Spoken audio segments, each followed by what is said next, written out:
Welcome back to the Plague of Shadows Any Percent tutorial series, featuring OddBod and myself. Village is pretty quick, some small movement things, and then get used to Plague's menuing. This is going to be one of the trickier parts of the run. So after the Plains of Passage, we will go over to the village. There's very little going on here. We have to explode these bombs. They take 5 hits, so you do 3 bombs and then double jump cancel and another 2 bombs. And now down here in this corridor, you want to do burst double jumps over and over again. And at the very end here, you do 1 burst and hold to the left. Now you just have to mash start to get through this cutscene. And then at the end, you have to cancel out of the dialogue and leave the village. So if you happen to be playing this game with a gamepad, then I recommend that you bind 2 start buttons to your controller. I personally prefer binding L1 as my secondary start button, so L1 and the regular start button on my gamepad are both start button for this game.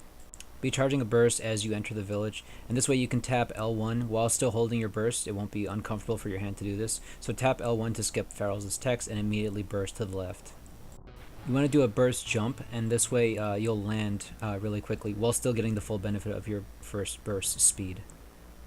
But this way you also land so that you don't have to run up against this wall as you burst jump over it.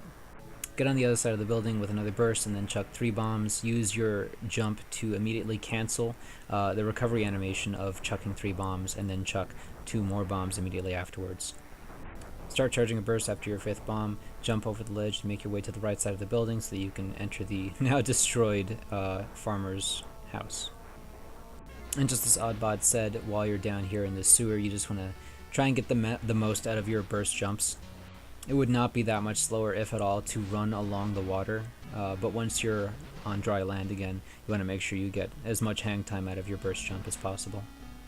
You don't want to burst to the right too much, because Plague Knight has to walk over to Mona for the platform to start lowering down, so make sure you're not bursting all the way to the right wall, or he's going to slowly walk back to the left.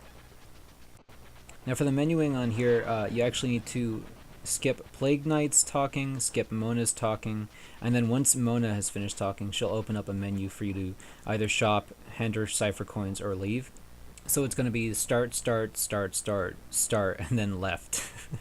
Which is a little tricky. If you want to just mash your way through it and feel it out, you sure can. However, I've found a little more success with trying to time the amount of times you have to push start.